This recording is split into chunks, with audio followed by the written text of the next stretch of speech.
अस्सलाम वालेकुम और welcome back to orange shorts. जब जहाज़ पे मेडिकल इमरजेंसीज होती हैं तो how do we handle them. Definitely जब लोग वहाँ पे रह रहे हैं तो मेडिकल इमरजेंसीज भी होती हैं। और इसी से कनेक्टेड दो सवाल और हैं कि अगर जहाज़ पे कोई बंदा फोत हो जाए in the middle of the sea, जब हमारे पास जाने के लिए 10-15 दिन अभी बाकी हों किसी पोर्ट के ऊपर, how do we handle that body. हम उसको दफनाते कैसे हैं। And then another common question is कि जहाज़ पे अगर कोई बीमार हो जाए तो हम उसको डील कैसे करते हैं। दूसरा और तीसरा जो टॉपिक है यानी कि जहाज़ पे अगर किसी की डेथ हो जाए तो हम क्या क्या कर सकते हैं, और फिर उसके बाद अगर जहाज़ पे कोई बीमार पड़ जाए तो उसको देखा कैसे जा सकता है, क्योंकि जहाज़ पे डॉक्टर तो कोई होता नहीं। इन दोनों मौज़ूआत के ऊपर मैं अलहदा वीडियोज़ बना चुका हूँ और इस वीडियो के आखिर में मैं उन दोनों वीडियोज़ को लिंक कर दूंगा। लेकिन ये जो पहला सवाल है कि जहाज़ के ऊपर अगर मेडिकल इमरजेंसी हो जाए तो हम उसको कैसे हैंडल करते हैं, बिकॉज डेफिनेटली किसी भी इंसान की जान बचाना बहुत ज़रूरी है, बहुत इंपॉर्टेंट है और हमारे लिए बहुत अहम है। कोई बंदा है यार बेचारा अपने घर में अपने बच्चे छोड़ के आया है, अपनी बीवी छोड़ के आया है, अपने जानने वाले रिश्तेदार छोड़ के आया है, and he has come on board to earn some money. हम में से कोई भी ये नहीं चाहता कि खुदा ना खास्ता उसके साथ कोई इस किस्म का मिसहैप पेश आ जाए कि जो उसकी जान के लिए ख़तरा साबित हो। We don't want that. जहाज़ के ऊपर मेडिकल इमरजेंसीज होती हैं। इंसान है तो ज़ाहिरी बात है लोग बीमार भी पड़ते हैं और मेडिकल इमरजेंसीज भी हो जाती हैं। लेकिन मेडिकल इमरजेंसीज का जिक्र करने से पहले मैं एक दो बातें आप लोगों को और बताना चाहूँगा कि जहाज़ पर लोग आमतौर पर बीमार पड़ते नहीं हैं और यही वजह है कि जहाज़ के ऊपर कोई प्रॉपर डॉक्टर मौजूद नहीं होता। और मैं बात कर रहा हूँ कार्गो शिप्स की, ऑयल टैंकर्स की, कंटेनर शिप्स की। मैं पैसेंजर शिप्स और नेवल शिप्स की बात नहीं कर रहा, क्योंकि पैसेंजर शिप्स और नेवल शिप्स के ऊपर डॉक्टर रखा जाता है क्योंकि लोगों की तादाद बहुत ज़्यादा होती है। जनरल कार्गो शिप्स के ऊपर, कंटेनर शिप्स के ऊपर, ऑयल टैंकर्स के ऊपर, LNG कैरियर्स के ऊपर 20 से 25 अफराद होते हैं, 26-27 हो गए ज़्यादा से ज़्यादा अगर हम काउंट कर लें तो। उनके लिए डॉक्टर कोई भी नहीं होता क्योंकि over the period of centuries जो सदियां गुजरी उनमें ये चीज़ डिटरमिन की गई कि यार जहाज़ पे लोग बीमार नहीं पड़ते। ऐसा नहीं होता कि किसी के पेट में अचानक दर्द उठ जाएगा और बीमार पड़ जाएगा, किसी को जुकाम हो जाएगा, खांसी हो जाएगी। नहीं, it does not happen like that. क्योंकि अगर हम बीमारियों की डिटेल में जाएँ तो आमतौर पर जो बीमारियाँ इंसान जल्दी दूसरों से पकड़ता है उनमें दो चीज़ों का बहुत अहम किरदार होता है। एक होते हैं वायरसेस, दूसरे होते हैं बैक्टीरिया। जहाज़ का एटमॉस्फेयर इतना ज़बरदस्त, इतना नाइस, इतना नीट एंड क्लीन होता है और समंदर की हवा इतनी प्योर होती है कि वहाँ पे वायरसेस अगर कोई आ भी गया है तो अपना पीरियड गुजारने के बाद 3, 6, 9, 15, 16 दिन गुजारने के बाद इट डाइज आउट। तो अगर हमारा जहाज़ बीच समंदर में है और हमारे जहाज़ पे कोई क्रू चेंज या पोर्ट ऑफ कॉल नहीं हुई तो 99.99% ऑफ द टाइम्स जहाज़ पे कोई भी आदमी बीमार नहीं पड़ता। जहाज़ को नीट एंड क्लीन रखा जाता है क्योंकि हम सबको इस चीज़ का बहुत ही शिद्दत से इदराक है कि हम बीमार नहीं पड़ना चाहते। We want to be efficient workers and we want to be healthy workers.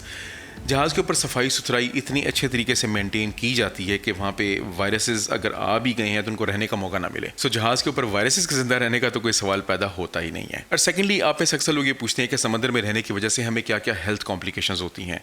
तो भाई मैं आपको ये बताना चाहता हूँ कि समंदर में रहने की वजह से किसी भी किस्म की कोई भी हेल्थ कॉम्प्लिकेशन नहीं होती, बल्कि समंदर का जो एटमॉस्फेयर है that is one of the healthiest एटमॉस्फेयर्स that you can get on earth.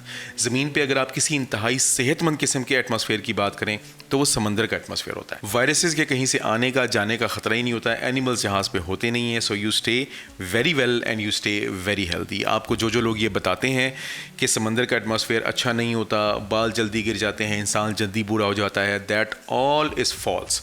You remain very energetic and you remain very well. अब बीमारियां दूसरे जिस तरीके से फैलती हैं वो होते हैं बैक्टीरियाज।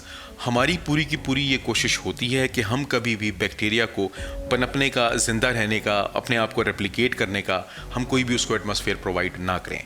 जहाज़ के एयर कंडीशन की बहुत अच्छे तरीके से मेंटेनेंस की जाती है, जहाज़ के गैली रूम्स की, जहाज़ के प्रोविजन स्टोर्स की, इन सब की इतनी अच्छे तरीके से मेंटेनेंस की जाती है और सफाई की जाती है और हम इतने अच्छे जर्म क्लीनर्स यूज़ करते हैं कि हम बैक्टीरिया को तो ज़िंदा रहने देते ही नहीं है।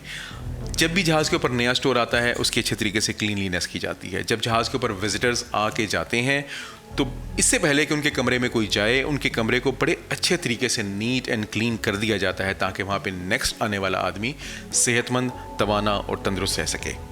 सो वायरसेस और बैक्टीरिया, इनसे तो कोई बीमारी जहाज़ के ऊपर फैलना बहुत ही मुश्किल काम है। मैंने अपनी कई वीडियोस में इससे पहले ये जिक्र किया है और मैं दोबारा इस चीज़ का जिक्र करता हूँ कि जहाज़ के ऊपर किसी इंसान को खांसी, नज़ला, ज़ुकाम भी नहीं होता जब तक या तो जहाज़ के ऊपर क्रू चेंज ना हो, यानी कि बाहर से कोई आदमी वायरसेस लेके आ जाए, या जहाज़ किसी पोर्ट को कॉल ना करे और पोर्ट से कोई ऐसे 1-2 लोग ना आ जाए जिनको ऑलरेडी नज़ला ज़ुकाम हो। वो ऑफ कोर्स ट्रांसमिट करते हैं, लेकिन अदरवाइज़ जहाज़ के ऊपर इनहेरेंटली अगर जहाज़ 40 दिन 60 दिन समंदर में है तो आई एम टेंशन फ्री। मुझे पता है कि जहाज़ पर कोई बंदा बीमार हो ही नहीं सकता। Not possible at all. एक बात मैं और कहना चाहूँगा कि अगर आपको इस वीडियो से कोई वैल्यू मिल रही हो, आपको ये वीडियो अभी तक अच्छी लग रही हो या आपको ये चैनल ओवरऑल अच्छा लगता हो, तो प्लीज़ शेयर ज़रूर करें, सब्सक्राइब ज़रूर करें। You just have to touch a button, एक बटन आपने दबाना है, मेरा दिल बड़ा हो जाएगा। और दूसरी बात जिसका मैं हमेशा जिक्र ये करता हूँ कि इस nice, neat and clean atmosphere की वजह से आपकी immunity over the period of 6 और 8 मंथ्स काफ़ी वीक हो चुकी होती है। सिर्फ मेरे साथ ही नहीं बल्कि मेरे तमाम कोलीग्स जो कि इंडिया से हैं, जो कि फ़िलिपीन से हैं, उन सब का यही कहना है कि the first thing that happens when they go back at home, जब वो वापस अपने घरों पर जाते हैं तो सबसे पहले वो बीमार पड़ते हैं कुछ दिन के लिए।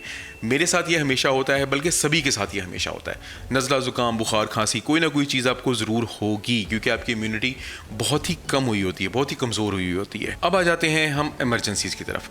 जहाज़ के ऊपर डेफिनेटली इमरजेंसीज़ होती हैं। उनमें एक तो मेडिकल इमरजेंसीज़ होती हैं। कोई ऐसा आदमी था जिसके अंदर ऑलरेडी एक बीमारी पहले से मौजूद थी जिसका उसको या तो इल्म नहीं था, और या फिर कुछ केसेस में ऐसा भी होता है कि वो आदमी अपनी बीमारी को छुपा रहा होता है ताकि वो जहाज़ पे काम कर सके।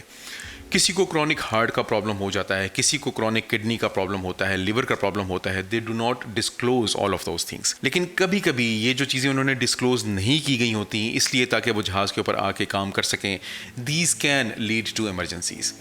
And yes, we have faced emergencies. लोगों ने अपनी बीमारियां डिक्लेयर नहीं की हुई थी, अचानक तबीयत ख़राब हुई एंड दे न्यू कि अब उनको बताना पड़ेगा, तो then the second officer came straight running to me कि कप्तान साहब, फ़लाँ बंदे को ये काम हो रहा है, फ़लाँ बंदे का ब्लड प्रेशर बहुत ज़्यादा बढ़ा हुआ है, फ़लाँ बंदे को एंग्जाइटी बहुत ज़्यादा हो रही है, and so on and so fourth. तो इस किस्म की मेडिकल इमरजेंसीज को डील करने के लिए हमारे पास दो चीज़ें मौजूद होती हैं। पहले तो उन्होंने जहाज़ के ऊपर एक मेडिकल इन्वेंट्री दी हुई होती है। We have all sorts of medicines, at least the ones which are जिनको हम ये कह सकते हैं कि यार ये बहुत ज़रूरी होती हैं, रिक्वायर्ड होती हैं, जिनमें लाइफ सेविंग ड्रग्स भी शामिल हैं। यानी कि ऐसी ड्रग्स जो कि हम इंसान को देकर उसको तब तक ज़िंदा रख सकते हैं जब तक जहाज़ किसी पोर्ट के ऊपर ना जाए और हम उसको ऑफलैंड ना कर दें। सेकेंडली, जहाज़ के ऊपर बुक्स होती हैं, लर्निंग मटेरियल होता है, शिप कैप्टन्स मेडिकल गाइड होती है, आईएमओ की बुक्स होती हैं, जिनको देख के हम सिम्टम्स को देख के ये अंदाज़ा लगा सकते हैं कि ये आदमी जो है इसके साथ क्या हो रहा है। एंड देन ऑफ कोर्स जब ये बीमारी खुल के सामने आ जाती है तो फिर देन हम उससे इसकी हिस्ट्री भी मांग लेते हैं कि भाई ये हिस्ट्री भी आप दे दो ताकि हम आपकी बेहतर ट्रीटमेंट कर सकें और आप पोर्ट तक ज़िंदा रह सकें। And then we have CIRM। CIRM basically एक नॉन प्रॉफिटेबल ऑर्गेनाइजेशन है।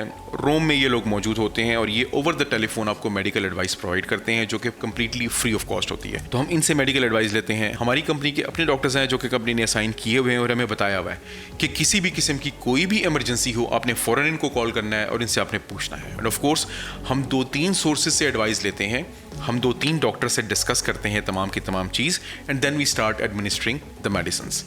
और यूजुअली तकरीबन 99% ऑफ द टाइम्स चीज़ अवॉइड हो जाती है, लेकिन 1% ऑफ द टाइम्स ऐसा भी होता है कि वो आदमी हमें बिल्कुल आखिरी लम्हे पे बताता है, and then of course we end up losing his life. So that also happens. लेकिन जब 99% ऑफ द टाइम्स ज़िंदगी बचा ली जाती है तो हमारी कोशिश यही होती है कि हम जल्द अज जल्द पोर्ट तक पहुँचें और हम जल्द अज जल्द उस इंसान को डॉक्टर के पास भेजें। ऐसे में मेडिकल इवैक्यूएशन भी की जाती है। अगर हम पोर्ट से इतनी दूर हैं कि हेलीकॉप्टर आ सकता है तो उसको हेलीकॉप्टर से पिक करके भी ले जाता है। अगर हम पोर्ट से इतनी दूर हैं कि वहाँ पे उनकी मेडिकल सर्विसेज की बोट आ सकती है तो हम समटाइम्स उसके थ्रू भी पेशेंट को भेजते हैं। और अगर हम पोर्ट के ऊपर ऑलरेडी मौजूद हों, बर्थ के ऊपर खड़े हैं, SPM के ऊपर खड़े हैं, तो फिर डेफिनेटली फिर पेशेंट को भेजना ज़मीन के ऊपर आसान हो जाता है। दूसरी काइंड ऑफ इमरजेंसीज वो होती हैं कि जिनमें एक्सीडेंट्स इन्वॉल्व होते हैं। इन केस ऑफ एक्सीडेंट्स चीज़ें बहुत ज़्यादा कॉम्प्लिकेटेड भी हो सकती हैं और बड़ी सिंप्लीफाइड भी हो सकती हैं।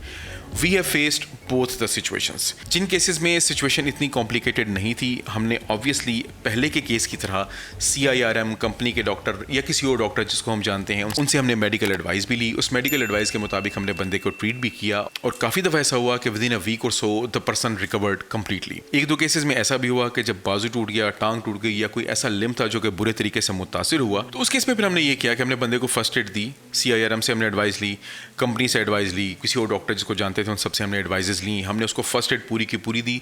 लेकिन then we made the best of our effort कि हम इस बंदे को नियरेस्ट पोर्ट के ऊपर जल्द अज जल्द डॉक्टर के पास भेज दें, क्योंकि हम नहीं चाहते कि वो हड्डी गलत तरीके से जुड़े। तो अगर आप हमसे पूछें कि जहाज़ पे डॉक्टर का ना होना कितना बड़ा नुकसान है, तो बिल्कुल भी बड़ा नुकसान नहीं है। And I think the things are handled quite nicely and quite effectively on board ships. Life saving drugs जो कि आपको किसी भी हॉस्पिटल में दी जाती हैं वो हमारे पास मौजूद होती ज़रूर हैं।